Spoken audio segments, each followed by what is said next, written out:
guys, so let's answer this question. Ano ang dapat iwasan pagkatapos ng procedure?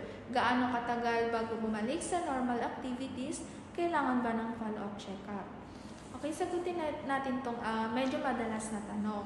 Okay, pagkatapos ng vaginal repair, dapat iwasan ang pakikipagtalik, pagbubuhat ng mabigat at matinding aktibidad, paglangoy o laging basa ang private part, at pagpasok ng anumang bagay sa private part hanggat hindi pinapayagan ng doktor.